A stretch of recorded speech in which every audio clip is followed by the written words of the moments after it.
हरी थोडा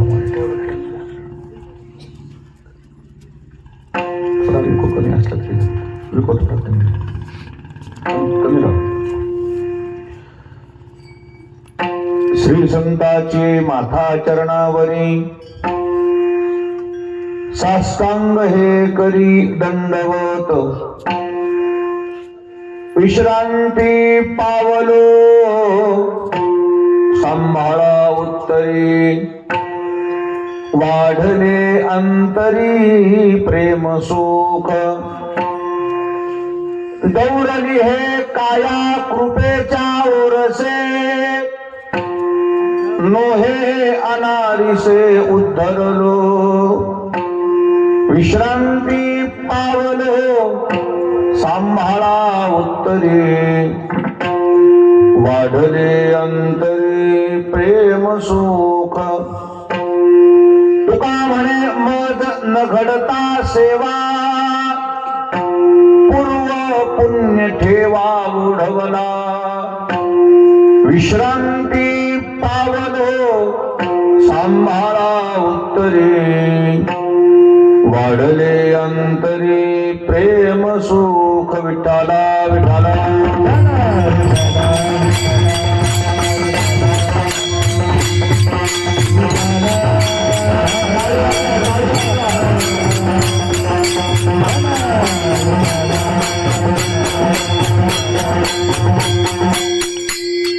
समचरण सरोज सांद्र नीलांबुदाभ जगन निहत पाणी मंडनं मंडनाना तरुण तुलसीमाला कंदरं कंजनेत्रं सदय धवदासं विठ्ठलं चिंतयामि अलंकापुरी रम्य सिंहासनस्थं पदं भोज्य तेजस्प्रेदि प्रदेशं विदेन्द्रादि देवै सदा स्तूयमानो समाधिस्थ मूर्तिं भजे ज्ञानदेवं.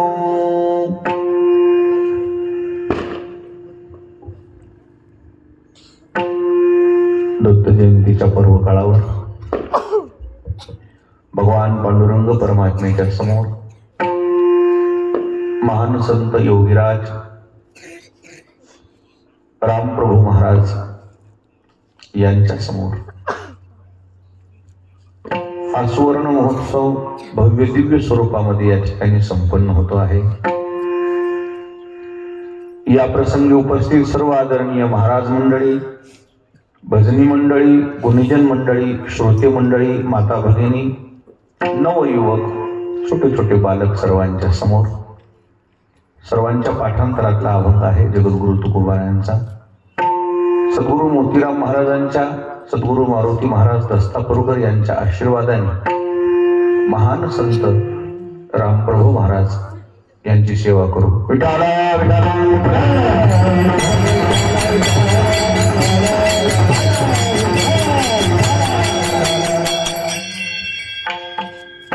आपल्या परिसरामध्ये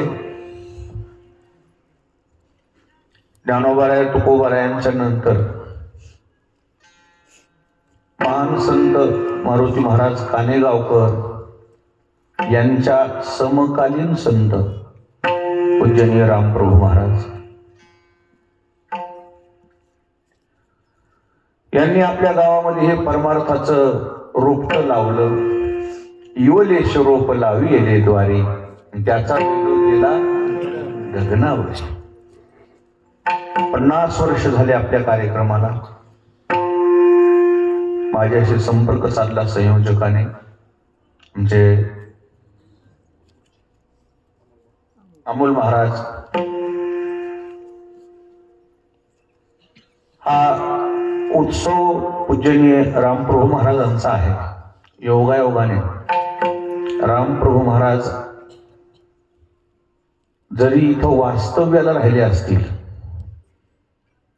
परंतु जर जन्म विचारला तर जन्म आमच्या गावचा आहे. जन्म कर्मभूमी मासुर्डी आणि जन्म कौसडी. हे ड कसं आलं? मासुर्डी ते कौसडी आणि कौसडी ते मासुर्डी असा जो प्रवास झाला आमच्या परंपरेतलेच आहेत रामप्रभू महाराज. त्या काळातले मारुती महाराज कानेगावकर, मारुती महाराज दस्तापूरकर. हे मारुती महाराज दस्तापूरकर म्हणजे आमचे आजोबा. इकडे कसं मारुती महाराज कानेगावकर होते, एका कारखान्यावर नाव आहे ना आपल्या. नेहमी जाता येता ही कमान पाहतो, पाहिलं माझं मन भरून येते. फार आनंद वाटतो. ज्यांनी महाराजांच्या नावाने कारखाने काढलाय त्यांनाही धन्यवाद. विठाला विठाला.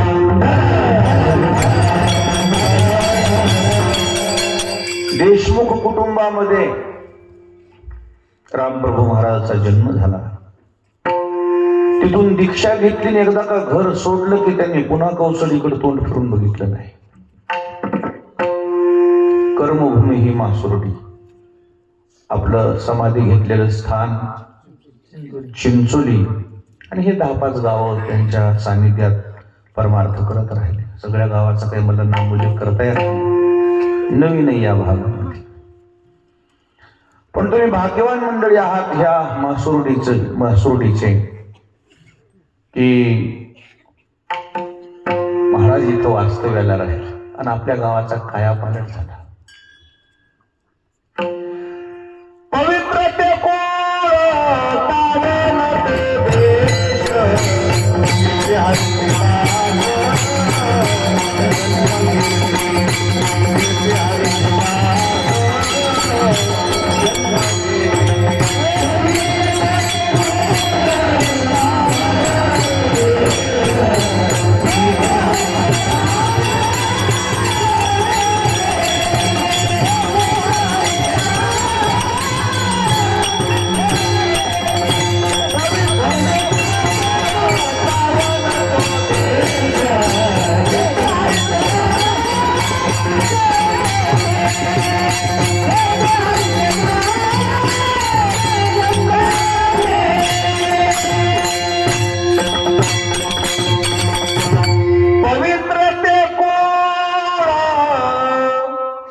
जेथे हरीचे दास जन्म घेते. रामप्रभू महाराज या ठिकाणी आले, त्यांनी साधना केली. ज्या महादेव मंदिरामध्ये महाराज वास्तव्याला आहे, मी त्या महादेव मंदिरामध्ये जाऊन दर्शन घेऊन आलो. मुद्दाम वेळ होता माझ्याकडे 10-5 मिनिट. एवढ्या लांबून आपल्या गावचे महात्मे आलेत. बाहेरच्या लोकांना त्याचं महात्म्य काय कळालं, पण आम्हाला कळालं नाही. विठाला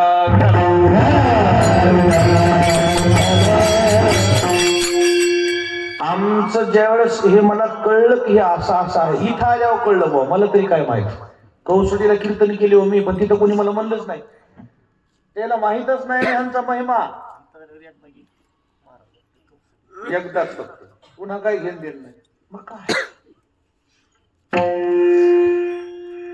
आपण भाग्यवान मंडळी आहात, त्यांचं सानिध्य आपल्याला लाभलं.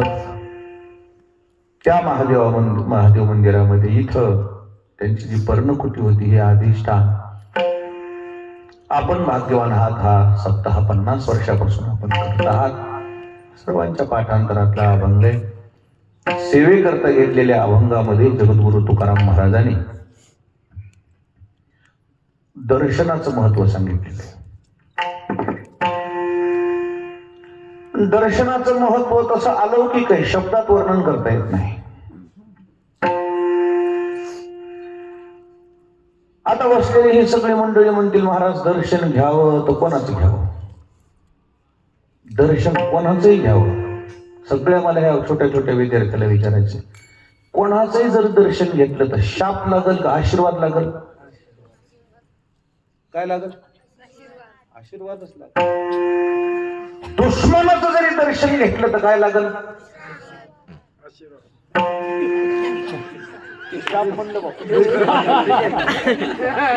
त्याला वार केला काय माहिती. दुश्मनाचं जरी दर्शन घेतलं तर काय लागल? अरे दर्शन घेतल्यावर दुश्मनीच कुठं राहिली?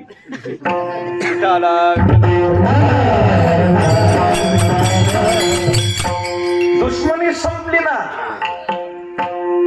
मग शाप लागल की आशीर्वाद लागल? आशीर्वाद. तुम्ही आजपासून जीवनामध्ये ठरवून टाका, तुम्हाला जर मोठं व्हायचं असेल, जब दवा काम नहीं आती तब दुआ काम आती है. जिथं औषध कामाला येत नाही तिथं काय कामाला येतात? आशीर्वाद कामाला येतात. ना आशीर्वाद कधी लागतात? विठाला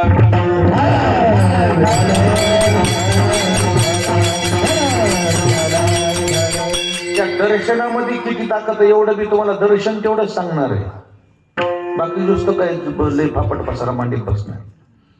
तुम्ही उद्या घरी गेले की तुम्हाला घरच्या लोकांनी जर विचारलं रात्रीचं कीर्तन ऐकलं का, आणि तुम्ही ऐकलं म्हणणार, काय सांगितलं म्हटलं की तुम्ही त्यांना उत्तर देणार दर्शनाचं महत्व सांगितलं. काय उत्तर द्यायचे? दर्शनाचंच महत्व. मी दुसरं काही सांगणार नाही तुम्हाला. विठाला विठाला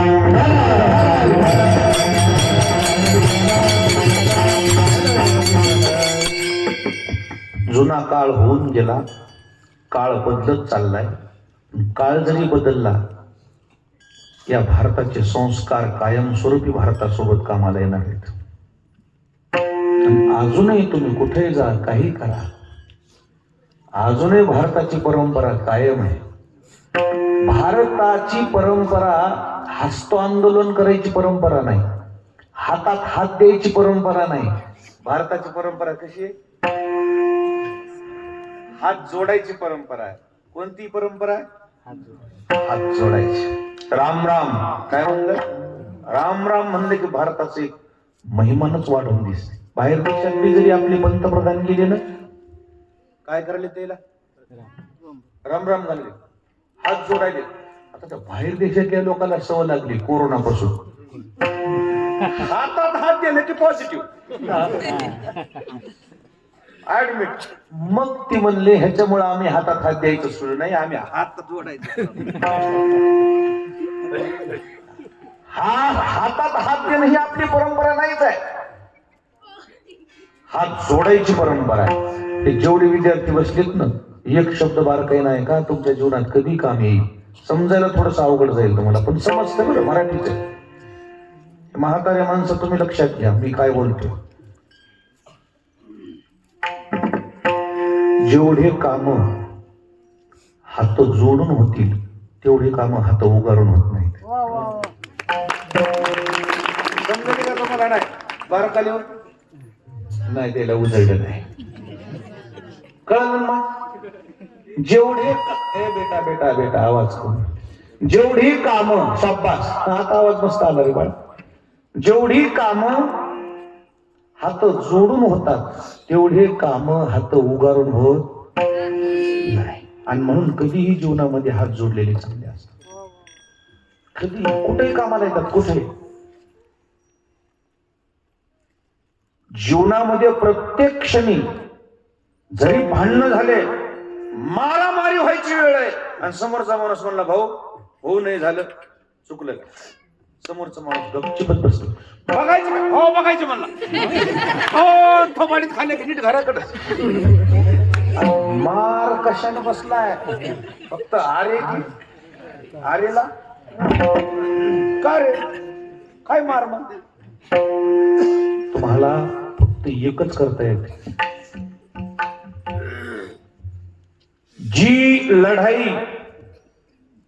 हात जोडून जिंकता येते ती लढाई तलवारीने जिंकता येत नाही. हात जोडून जेवढं होईल तेवढं होत नाही, तेवढं होईल ते कशानच होणार नाही. आजपासून जीवनामध्ये ठरवून टाका तुम्ही कोणासोबतच भांडायचं नाही. विठाला विठाला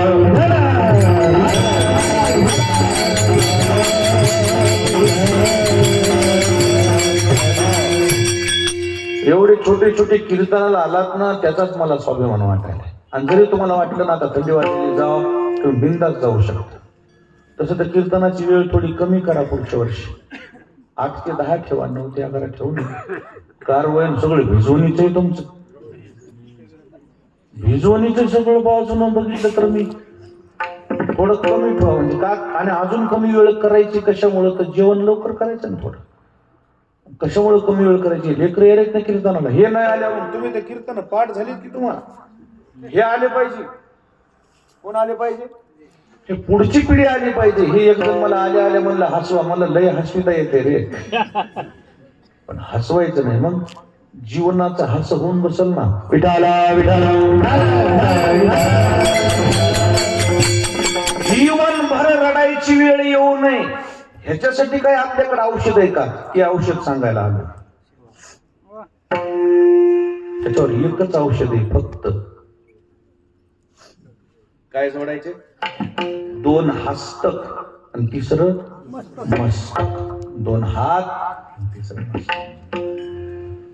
आपल्या परंपरेमध्ये हे जेवढे म्हातारे माणसं आहेत त्याला विचारा, पाडव्याला, दसऱ्याला, दिवाळीला, पोळ्याला घरातलं प्रत्येक लहान थोर माणूस एकमेकाच्या पाया पडत होत.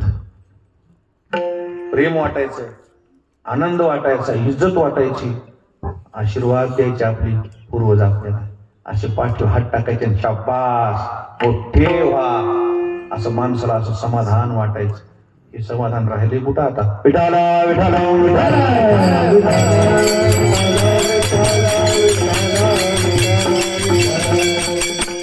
तुम्ही जर परीक्षेमध्ये यश प्राप्त केलं, पहिला नंबर आला आणि ते प्रगतीपत्रक घेऊन, ते रिझल्ट कार्ड घेऊन तुम्ही घरी गेला आणि तुमच्या आईच्या पाया पडला आणि ती आई अशी पाठीवर थाप टाकते, म्हणते माझा वाघ गबाय कसा पास झालाय. लाईव्ह स्पीकर मध्ये आवाज आला म्हणजे फलण्याचा पहिला नंबर आला. मन भरून येते तुमचं.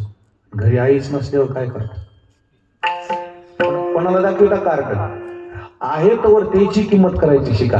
गेल्यावर काय भिकाडाच्या पाया पडतात का. तुम्ही केलेली प्रगती बघायला तुमचे आई वडील तर शिल्लक असावं, आणि ते शिल्लक आहे तेव्हा त्यांनी शाबासकी द्यावी असं वाटत असेल. तिथे गेल्या गेल्या काय करावं लागते, दर्शनच घ्यावं लागते. पिठाला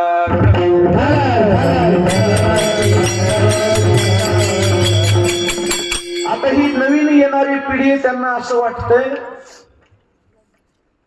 आणि पिक्चर बी तसे गेले, तो झुकेगा नाही साला. आता कसं असू यायला बघा दादा, पिक्चरच आजचे आले तर काय म्हणते दाजी म्हणा, काय म्हणते, झुकेगा नाही साला. खरं सांगू, नदी हे गावाला नदी हे का छोटी मोठी असं, त्या जुन्या माणसाला विचारा. पूर आल्यावर पूर आल्यावर त्या नदीला एक गवत असते, त्याला पान गवत म्हणतात आमच्या इकडे. इकडे काय म्हणते, लव्हाळ म्हणतात. जर ती पूर त्या नदीच्या बाहेर निघाला तर ती पुराची परिस्थिती त्या लव्हाळ्याला काय करते, अशी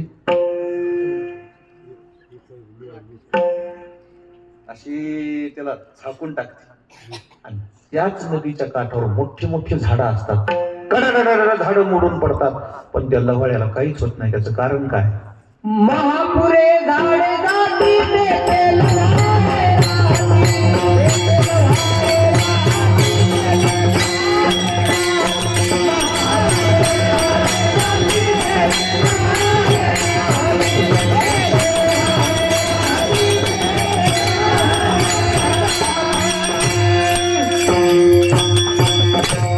महापुरे झाडे जाती,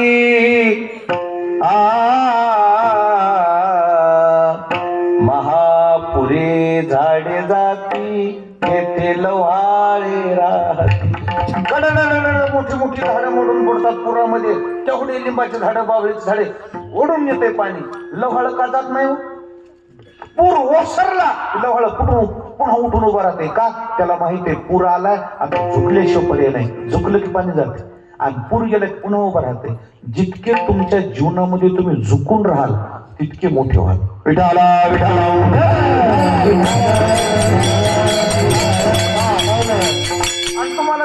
में झुकेगा नहीं साला.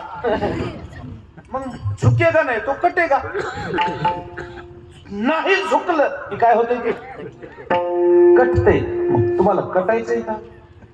नाही. उभं राहायचंय का? झुकावं लागतं. तुम्हाला माहितीये का, मी आल्या आल्या इकडे बघितलं का तुम्ही, मी आल्या आल्या विना घेताना काय केलं? विनेकराच्या पाया पडलं. माझ्याकडून विना घेतल्यावर ते माझ्या पाया पडले.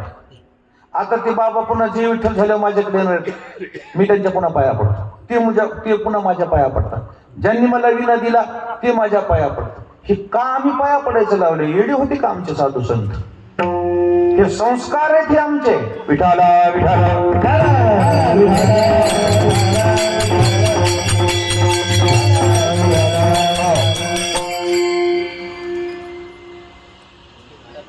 तिकडे का समज त्याला माहिती आहे ना आता हे 8 दिवस माहितीच आहे.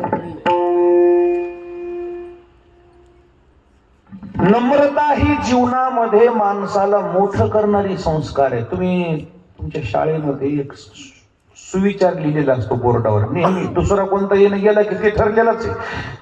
कोणता?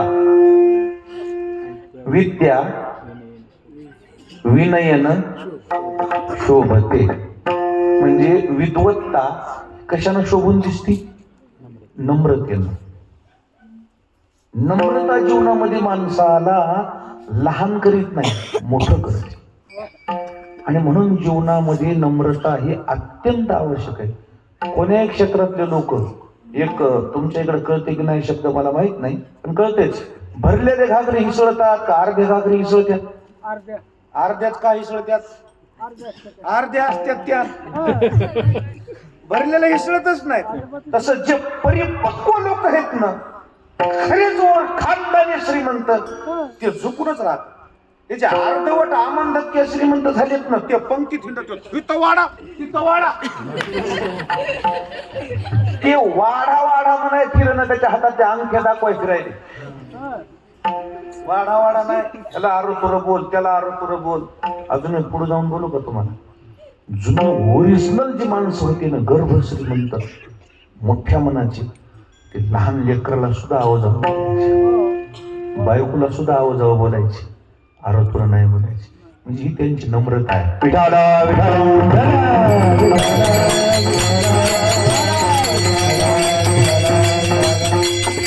जितका तुम्ही समोरच्याचा आदर कराल तितका समोरचा तुमचा आदर करतो. Give respect, take respect. जितकी तुम्ही समोरच्याची किंमत केली तितका समोरचा तुमची किंमत करतो. आणि जितकी तुम्ही समोरच्याचा अपमान केला तितका तो तुमचा अपमान करतो. आणि म्हणून माणसाच्या जीवनामध्ये नम्रता फारच आवश्यक आहे. नम्र झाला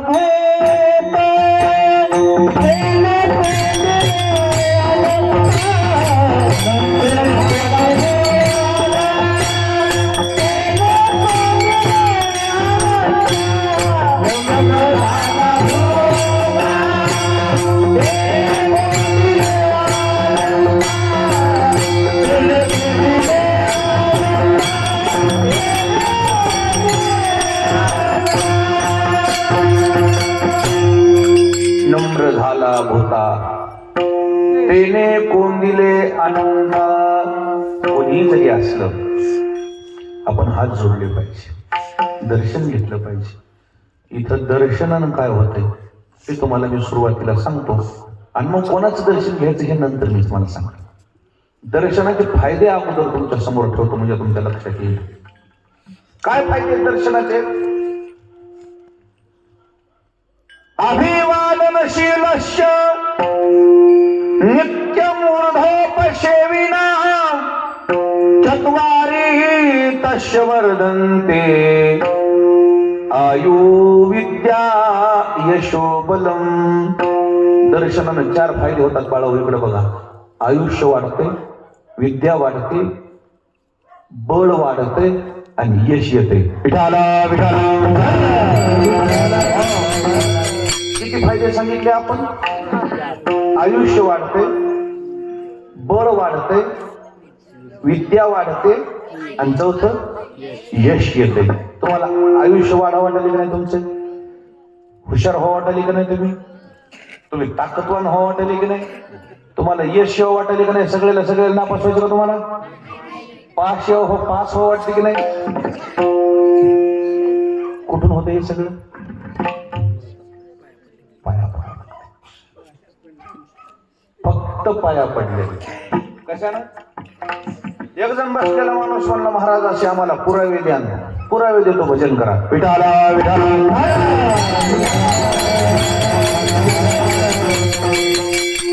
आयुष्य कोणाचं वाढलं, विद्या कोणाची वाढली, बळ कोणाचं वाढलं, यश कोणाला आलं, पुरावे दिल्याशिवाय तुमचा विश्वास कसा बसला? पहिलं उदाहरण सांगतो.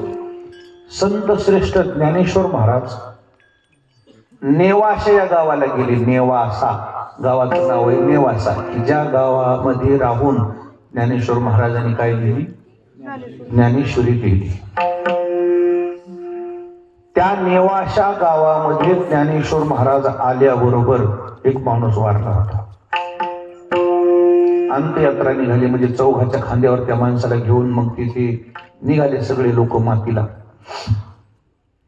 कोणाचं तरी समोरून प्रेत यायले, अंत्ययात्रा यायली, असं धडधड धडधड समोरून जाणं बरं नव्हतं. एका भिंतीच्या वल सावलीला हे चौघ भावंड उभे राहिले. निवृत्तीनाथ महाराज, ज्ञानोबाराय, सोपान काका आणि मुक्ताबाई. त्या काळामध्ये सतीची प्रथा होती. सतीची प्रथा म्हणजे माहिती का तुम्हाला? शिकवली का सतीची प्रथा म्हणजे काय? नसेल शिकवली, मी सांगतो. सतीची प्रथा होती आपल्या भारतात पहिली. सतीची प्रथा म्हणजे काय? मालक वारले, म्हणजे नवरा वारला की त्याच्या बायकोनं कुंकू लावायचं, सौभाग्यवतीच्या बांगड्या घालायच्या, सौभाग्यवतीचे अलंकार वस्त्र अंगावर घालायचे, आणि त्या मड्याच्या त्या पाठीमागं गेलं की ते सरण पेटवलं की बाईनं त्याच्यात उडी हाणायची आणि स्वतःला संपून टाकायचं. म्हणजे नवरा गेल्यावर पुन्हा माग तोंड दाखवाय राहायचं. ही परंपरा इंग्रजानं बंद केली. इंग्रजाचा तेवढा उपकार झाला. जुना काळ तसा होता भारताचा. नवरा गेला की गेलं सगळं. त्याला कोणती प्रथा म्हणतात? सतीची प्रथा. सती गेली म्हणते का नाही? मग ते एक ग्रस्त गुजरलेले नेवासा या गावामध्ये ती मायमाऊली सती निघाली. जाता जाता लहान थोरा मोठ्याचे दर्शन घेत जाऊ लागली. तितक्यात ज्ञानोबाराय, निवृत्तीनाथ महाराज, सोपान काका, मुक्ताबाई एका भिंतीच्या सावलीला उभी राहिली होती. वयानं जरी लहान असले तर कोणीतरी साधू संत येतं, भगवे कपडे अंगावर येत, आपण पाया पडावं म्हणून ती मायमाऊली गेली आणि ज्ञानेश्वर महाराजांचं दर्शन घेतलं. दर्शन घेतल्यावर ज्ञानोबारायाच्या मुखातून शब्द निघून गेला, सौभाग्यवती भव. कोणता आशीर्वाद दिला? सौभाग्यवती भव म्हणले की बाईचे डोळे डब डब डब डब डब डब पाण्यानं भरले. महाराज आशीर्वाद या जन्माचा की पुढच्या? म्हणजे बाई काय झालं असं का बोलता? म्हणजे हे काय माझं सौभाग्य चौकाच्या खांद्यावर. आता 10-15 मिनिटात काय होणार आहे? जळून खाक होणार आहे. ज्ञानोबारायने म्हणजे बाई खाली ठेवा ते प्रेत. त्या चौघाच्या खांद्यावरनं ते प्रेत खाली ठेवलं आणि ज्ञानेश्वर महाराजांनी त्या प्रेताकडे एक दृष्टिक्षेप टाकला, नजर टाकली, आणि एका झोपीतल्या माणसाला जसं माणूस उठवतंय तसं त्या ग्रस्ताला जिवंत केलं. आणि जिवंत केल्यावर त्या मायमाऊलीने सांगितलं, माऊली आजपासून आम्ही तुमच्या सेवेत आहे, तुम्ही द्याल ती आज्ञा तयार, आम्ही ऐकायला तयार आहे. ज्ञानोबाराय म्हणजे मला या गावामध्ये ज्ञानेश्वरी लिहायची, कोणीतरी लेखक पाहिजे. म्हणजे हे लस घेता येते. आणि त्यांनी पुढे ज्ञानोबारायासोबत बसून ज्ञानेश्वरी लिहिली. शके 1272 तै टीका केली ज्ञानेश्वरे, सच्चिदानंद बाबा अदरे लेखको झाला. सच्चिदानंद बाबाचं आयुष्य वाढलं याचं कारण तुम्हाला विचारायचंय मला, नाही तुमचं लक्षच नव्हतं. सच्चिदानंद बाबा ज्याने ज्ञानेश्वरीचे लेखन केलं, ज्ञानोबाराने सांगितली आणि सच्चिदानंद बाबांनी लिहिली, आणि त्यांचं आयुष्य कसं वाढलं? कोण पाया पडलं? त्यांची बायको ज्ञानोबारायाच्या पाया पडली. आणि म्हणून ह्या बायका जे मर करतात ना, काय करायचं की त्याला वाटते माझ्या नवऱ्याचं आयुष्य वाढावं, माझं कुंकू जन्माला जावं, म्हणून ह्या रामप्रभू महाराजांच्या पाया पडायला येतात. विठाला विठाला.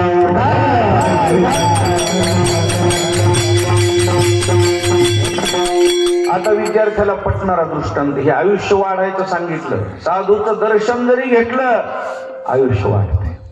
दुसरं विद्या वाढायचं तुम्हाला उदाहरण पाठ आहे. आता सगळ्याला माहित आहे, तुम्ही एक नाव ऐकले,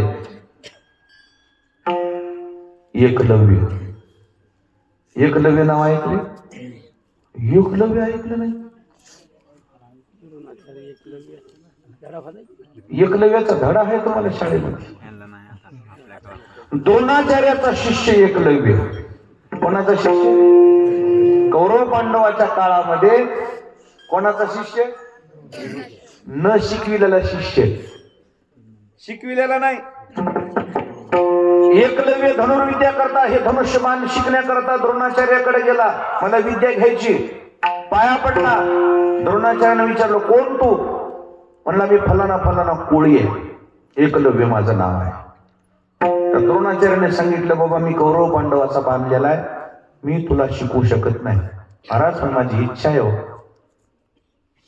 अरे नाही शिकवू शकत म्हणले, बेटा मी ह्यांचा बांधलेला आहे कौरव पांडव.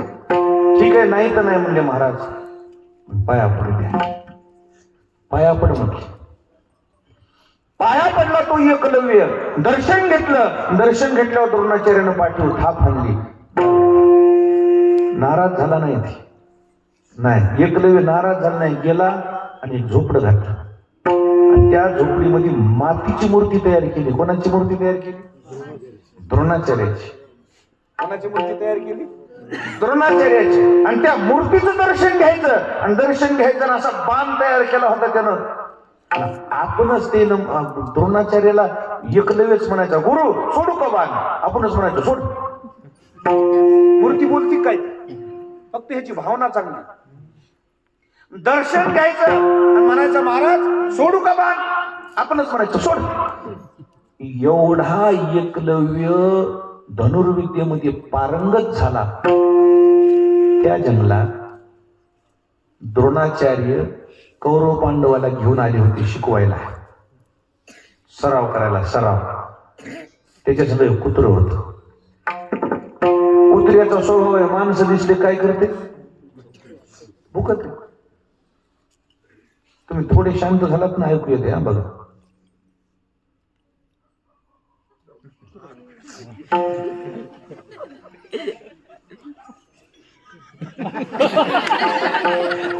काय म्हणाले मी तर मागच.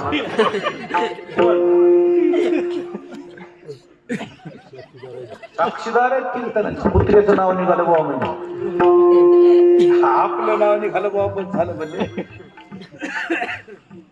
आता हो, ते कुत्र महाग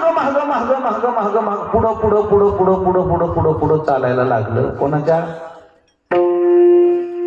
ज्यांना वाईट का नाही रे? कोणाच्या पुढे चालू लागलं? द्रोणाचार्याच्या. कुठं चालू लागलं? पुढं. त्याला सासून लागला होता कोणीतरी आहे म्हणून. कुत्र्याला वास येते. ते कुत्र पुढं आलं ना, हा एकलव्य कशाचा सराव करू लागला? पण ते भुकल्यामुळे डिस्टर्ब होऊ लागलं ना. हे काय भुकायला म्हणला, मी काय एवढ्या लांब येऊन शिकायला, हे काय, त्याचं जरा दाबडच बंद करतो म्हणून.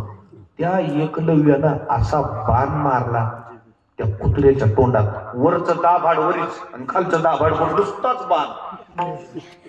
कुत्र्याचा तोंड बंद. कुत्र कोय कोण महागारी कोणाकडे? मालकाकडं. एकलव्य आपलं द्रोणाचार्याकडे ते कुत्र आलं, आणि द्रोणाचार्याने बघितलं बाण असा मारलाय, जिभीचं रक्त निघू दिलं नव्हतं. फक्त आवाज बंद केला. काय केलं? आवाज बंद केला. सहसा कुत्र्याची जीभ मध्ये नसतीच. हा, कुत्र्याचं सांगायला सहसा जीभ मध्ये नाही. कधी बघा तुम्ही, कुठे दिसणार? तरी बाण कसं मारला असं, याला म्हणतात शिक्षण. ते कुत्र द्रोणाचार्यानं पाहिलं आणि तो बाण बघितल्याबरोबर द्रोणाचार्याने अगोदर हाक मारली, कर्णा म्हणजे जी, ह्याच्या तोंडात बाण तू मारला का? म्हणजे नाही. अर्जुन म्हणजे जी, याच्या तोंडात बाण तू मारला का? म्हणजे नाही. अरे तुम्ही दोघं सोडून मी ही विद्या दुसऱ्याला दिलीच नाही. आवाज बंद करायचा आणि कुठं बाण लागू द्यायचा नाही, रक्त निघू द्यायचं नाही. हे ज्ञान तुम्ही दोघं सोडून मी दुसरं कोणाला दिलं. कुत्रं कुठे गेलं बघा बरं, नेमकंच पाऊस पडून गेलेलं, कुत्र्याचे पाय काय उमटलेले, पावलं धसे, त्याच्या माग माग माग माग माग हे गेले तर बघायला कोणतरी झोपडं दिसायला, झोपड्यात कोणाची मूर्ती दिसायली. महाराज मूर्ती वाटायली कोणाची, कोणाचा इथं कोणी दिसणं म्हणलं की ते पुढून आला एकलव्य. मी आहे. कोण आहेस बा तू, कुठला आहेस? म्हणला महाराज मी याच गावचा आहे. काय नाव आहे तुझं? माझं नाव एकलव्य आहे. या कुत्र्याच्या तोंडात पान कोणी मारला? महाराज मीच मारला. का मारलास? भुकू लागलं म्हणजे. मी सराव करून लावलं, मला त्रास होऊ लागला. याच्या जीभीचं रक्त निघालं नाही म्हणजे नाही निघालं. ह्याचा फक्त आवाज बंद करण्यामुळेच मारले. मी त्याला मारायचा माझा उद्देश. ही विद्या तुला शिकवली कोण? म्हणजे तुम्हीच. अरे मी तर शिकवलं नाही. आठवते का म्हणला, मी 12 वर्षापूर्वी तुमच्या पाया पडायला आलो होतो आणि तुम्ही शिकू शकला नाही. कारण का तुमची मजबुरी होती. या कौरव पांडवांचं बांधलेलं होता तुम्ही. पण तेव्हा दर्शन घेतले, तुम्ही मला आशीर्वाद दिला. त्या आशीर्वादाचं फळ आहे. याच्या तोंडात बाण मारलाय पण रक्त निघू दिलं नाही. हे शिक्षण जे आहे ते शिक्षण शिकविलेलं आहे का पाया पडलेलं आहे? विठाला विठाला ज्ञानेश्वर महाराजांनी वर्णन केलंय त्याचं. सद्गुरुचे नावे माती, डोंगरी जया पाशी होती, ते कोळीये त्रिजगती एकवध केली. ज्ञानेश्वर महाराज म्हणले, ज्या एकलव्यानं गुरुच्या नावानं मातीची मूर्ती तयार केली आणि त्या मातीचंच, त्या मूर्तीचंच दर्शन घेतलं, तो धनुर्विद्येमध्ये पारंगत झाला. याचं एकमेव कारण आहे म्हणजे विद्येमध्ये विद्या वाढली फक्त कशानं? मग फक्त दर्शनानं. विठाला विठाला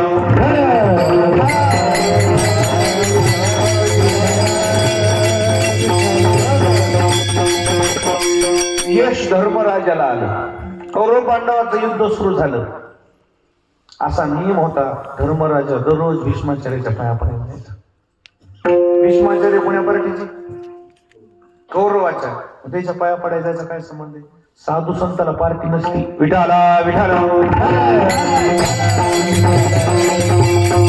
दररोज धर्माचार्याला भीष्माचार्य म्हणायचे, धर्मा तुझा जय होईल, धर्मा तुझा विजय होईल.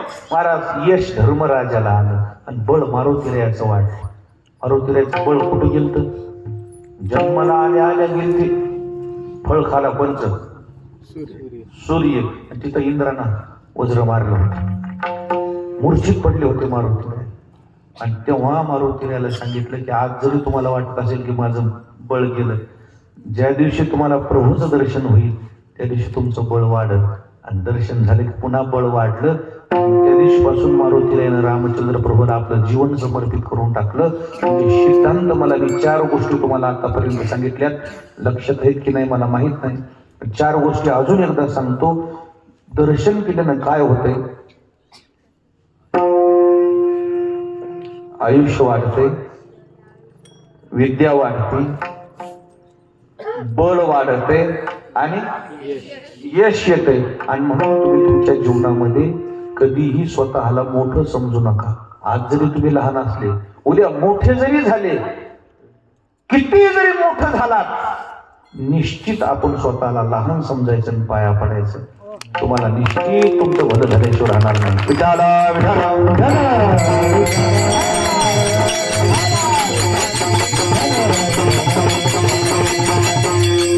दर्शनाची काय लाज आहे? पाया पडायची काय लाज आहे? इथं देव सुद्धा नतमस्तक होतात. इथं दैत्य सुद्धा नतमस्तक होतात, इथं संत सुद्धा नतमस्तक होतात. सामान्य जीवाची काय कथा आहे? विठाला विठाला देवही पाया पडतात, दैत्यही पाया पडतात आणि संतही पाया पडतात. मी दर्शनाचा महिमा सांगतो.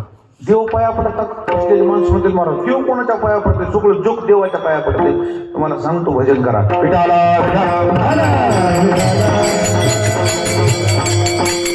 नामदेवरायानं तीर्थयात्रा केली. तीर्थयात्रा पूर्ण करून नामदेव महाराज पंढरपूरला आले. माऊंद ठेवलं, पंगत ठेवली. त्या पंगतीचा आनंद नामदेव महाराज घरोघर जाऊन देऊ लागले. त्यावेळेस देव काय करू लागले? नामयाचे पाठी झाले केशिराज.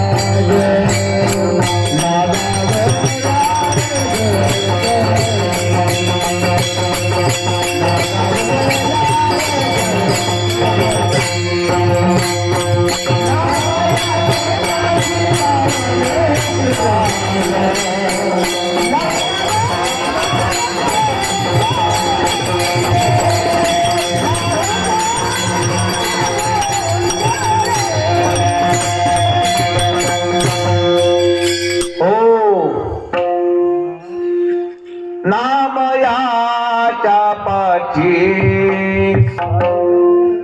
चाले केशिराज. लागाव राज चरणचे. नामदेव महाराज खरोखर निमंत्रण द्यायला जाऊ लागले. जेवायला या. देव काय करू लागले? नामदेवरायाच्या पायाखालची माती कपाळाला लावू लागली आणि मातीचं दर्शन घेऊ लागली. का? नामदेवरायाच्या पाया पडल्यावर नामदेवराला बरं वाटायचं नाही म्हणून माती कपाळाला लावू लागली. देवही झुकतो. इथं दैत्यही झुकतात. दैत्य झुकणारे नसते, बरं झुकणारे नसतात, परंतु दैत्य सुद्धा झुकलेले दाखवतो मी तुम्हाला. विठाला विठाला नाव घेऊन दे देवाचे, हे प्रीत हिरण्यकश्यपूचे, त्याशी तुझे भजन रुचे, विषमत्व साचे तुझ नाही. हिरण्यकश्यपू नावाचा राक्षस होऊन गेला, भक्त प्रल्हादाचे वडील. त्याचा कायदा होता, माझ्या राज्यात कोणी देवाचं नाव घ्यायचं आणि घेतलं जेलमध्ये टाकत होत. आणि ते हिरण्यकश्यपू गावामध्ये देवर्षी नारद आले म्हणून समजले की त्यांच्यापासून राजवाड्यापर्यंत गुलाबाच्या पाकळ्या आखरीत आणि स्वतःच्या सिंहासनावर नेऊन बसवायचं. कोणाला? नारदाला. आणि काय करायचं? नारदाच्या पाया पडायचा. म्हणजे राक्षसही झुकतात. इथं देवही झुकले, इथं राक्षसही झुकले आणि इथं संतही झुकले. विठाला विठाला. साधू संत जर दोन्ही एकदा भेटले ना, कुठं तुम्ही बघितले का नाही मला माहित नाही, कुठं जर साधू संत भेटलेले बघितले असतील ना तुम्ही, ते भेटीचा काय आनंद आहे तुम्हाला काय सांगू, काय आनंद आहे. आता हे इथं बसलेले दादा म्हणाले, इथं मारुती महाराज कानेगावकर, पूजनीय रामप्रभू महाराज, हे दोघ जण भेटले. कोण्या गावाला? आशू. तुम्ही ती भेट पाहिल्यावर मग कळलं तुम्हाला काय आनंद होता.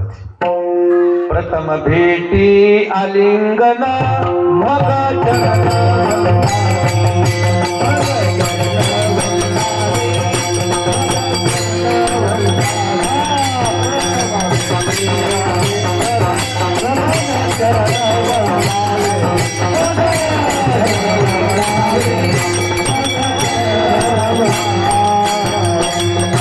प्रथम भेटी आलिंगन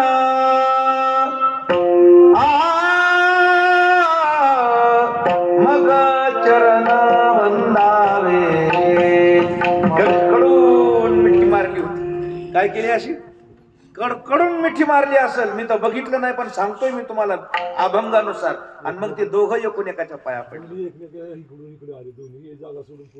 असं ते पुढे आणि मग कडकडून भेटल्यावर एकमेकाच्या पाया पडले. पाया पडे जन एकमेका. इथं ही वारकरी संप्रदायामध्ये देवही झुकले, दैत्यही झुकले, संतही झुकले. आपल्याला अडचण काय? आपल्याला झुकायची काय अडचण आहे? आपल्याला नतमस्तक व्हायची काय अडचण आहे? मला तुम्हाला सगळ्याला विचारायचं, या मासुर्डीमध्ये मोटरा नव्हत्या, मोटरा विहिरीतलं पाणी काढायला मोटरा नव्हत्या, तेव्हा पाणी कशानं बाहेर काढायचं विहिरीचं शेतीला द्यायला? मोटरनं. कशानं काढायचं? मोटरनं. मोठ आता हे नंतर काही बघितलीच नसेल, फक्त पुस्तकातच बघितली असेल. प्रत्यक्ष बघितली का? नाही, आम्ही बघितली. ते बी लय कळत नाही मला, थोडं थोडं कळत. त्या मोटरवर बसता येत होत. विहिरीवर एक धाव तयार करायची, असं स्पीच असते ना क्रिकेटचं तसं, आणि ते पहिलं मग माग सरकायची. ती मोठ हळूहळू पाण्याकडे जायची, आणि पाण्याच्या जवळ ती मोठ गेली, एक सौंदड नावाचा त्याचा दोरखंड होता. असं सौंदड ओढलं, मोठ काय व्हायची? पाण्याकडे बुडवायची, झुकवायची मोठ. पुन्हा सरजशाला तशी, पण आधी ती काय करायची? झुकवायची. आणि नाही झुकल्यावर नाही झुकली की कशी यायची? झुकवावं लागायची तिला. झुकली की भरली. मोठ भरत नाही, नाही झुकल्यावर. आपलं कसं?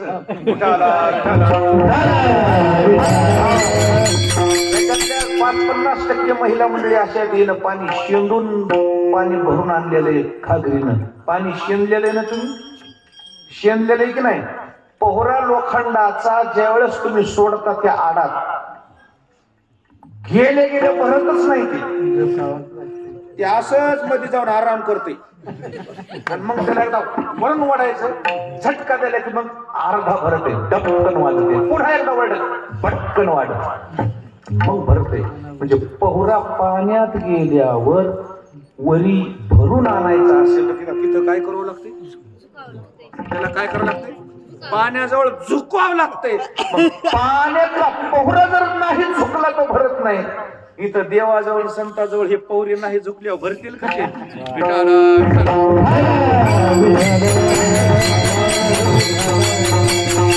म्हणून ते झुकावंच लागतं. मस्त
मस्तक ठिंगणा लागे संताच्या चरणा.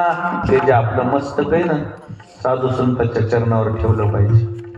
पवित्र होते, पवित्र. हे जे नख असतात ना, नख महात्म्याचे, या नखातून सकारात्मक ऊर्जा बाहेर पडत असते. ही तपश्चर्याची ऊर्जा असते. तिथं जर मस्तक ठेवलं ना, आपलं मस्तक पवित्र होते. आणि म्हणून झुकणं गरजेचं आहे, पाया पडणं गरजेचं आहे. स्वार्थापोटी पाया पडायचं नाही, मग निस्वार्थ पाया पडायचं. उदरनिर्वाहासाठी पाया पडायचं नाही, मग उद्धारासाठी पाया पडायचंय. विठाला विठाला.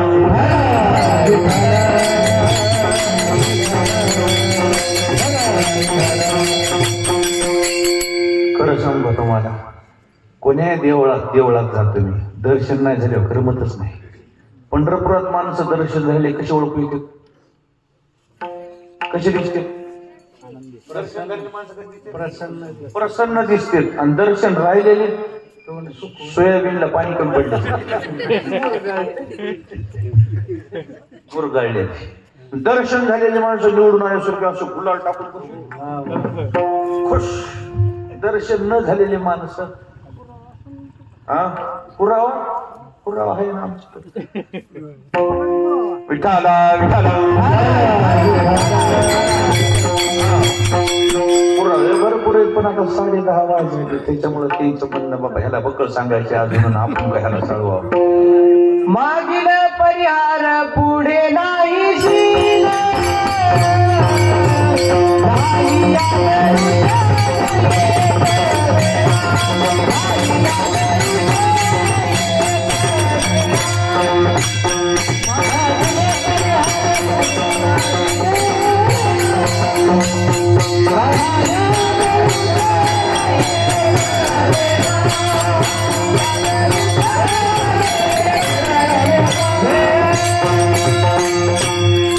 मागील परिहार पुढे नाही शीन. झालिया दर्शन एक वेळा काय महिमा वर्णो आता सांगणे किती. पाहिल्या पाहिल्या कोटी ब्रह्महत्या. मुखदर्शन जरी झालं, मुखदर्शन कोणचं दर्शन तरीही वाया जात नाही. माणसाच्या जीवनामध्ये दर्शन हे माणसाला तारणार आहे, म्हणून माणसानं दर्शन घेतलं पाहिजे. जेवढ्या कीर्तनात सुना आल्यात ना, सुना ज्याच्या सासा जिवंत आहेत त्या सुनाच आहेत. त्या म्हाताऱ्या जरी झाल्या तर काय द्या सुनाच आहेत. त्याला सुखानं जगायचे का सुखानं हो म्हणा, नाही तर नाही म्हणा. सुखानं जगायचं असेल ते तुम्हाला एक वर्म सांगू का. सकाळी सकाळी स्नान झालं, नंबर 1 शिंगल वर्ष करून भरून चहा करायचा. नंबर 1 घटवट दुधाचा. कसा घटवट किती भरून शिंगल वर्षी असं भरून सासू जवळ नेऊन द्यायचा. चहा पियला की म्हणायचा आत्या पाया पडून घ्या. दर्शन घ्यायचं, मग ते दोन्ही हात तुमच्या पाठीवर करतील आणि ते आशीर्वाद देतील. दिवस चांगला जातो. दिवस चांगला जाण्यामुळे आधी गेल्या गेल्या काय करायचं सकाळची सुरुवात. आजपासून जेवढ्या सुना सासा जिथे आहेत त्याने हे करून बघा. 3 महिने करून बघा. बघा सासूच्या डोळ्याला नाही धारा लागल्या का मला विचारा. का लेख कवा पडत नाही म्हणजे माय काय सोन्यासारखी मिळायची. सकाळी उठली की चहा पाजून पाया पडते आणि पुन्हा सांच्यापर्यंत दिवा लावला की तुळशीजवळ सासू बसलेली असली कोणाच्या त्या पाया पडते. भांडणं झालेले असले तरी म्हणीचा. आणि मग ती शेजारणी जाऊन म्हणते माय सज्जनच आहे, मी बस मग बोलले म्हणजे आता काही विसरून गेले हो का पाया पडले. पाया पडले की माणूस सगळी विसरून जाते हो. आणि विसरूनच जायचं असेल तुम्हाला तर तुम्ही 2 टाइम सकाळ आणि संध्याकाळ पास तुमचं कल्याण झालं म्हणून समजा. भांडणाचा विषयच होत नाही हो. काय होणार भांडणाचा विषयच होऊ शकतो. एकच लक्षात ठेवायचं, पाया पडणं कमीपणाचं लक्षण नाही. साधू संतांना शिकवले सकळाच्या पाया माझे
उद्यापासून बिंदास हिला स्वेटर घालून आणा. गार लागले असे झाले. तुम्ही कोणी काय म्हणत नाही, माझं नाव सांगायचं, महाराज म्हणलेत म्हणा स्वेटर घालून या. हे बघा ना, शाली रगीन स्वेटर लेकरायचं काय बघता का नाही. आपल्यासारखी शरीर म्हणा बेशक घालत जा. स्वेटर घाला, मफलर असलं तर मफलर घाला, टोपी घाला. हे बघा ना दाजीनं टोपी मफलर किंवा वाजायले का काय किंवा वाजायले गार लागायला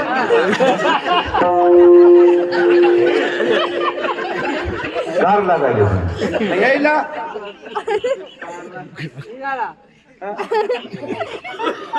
गार लागायले का नाही ह्याला दाजी म्हणायले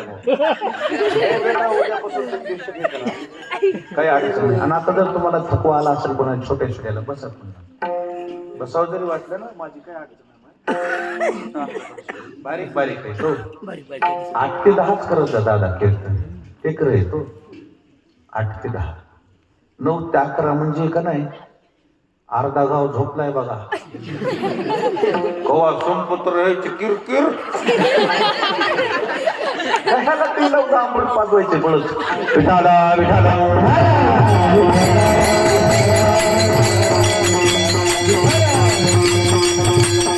माझी भूमिका एक आहे. मगासपासून 10:30 वाजले.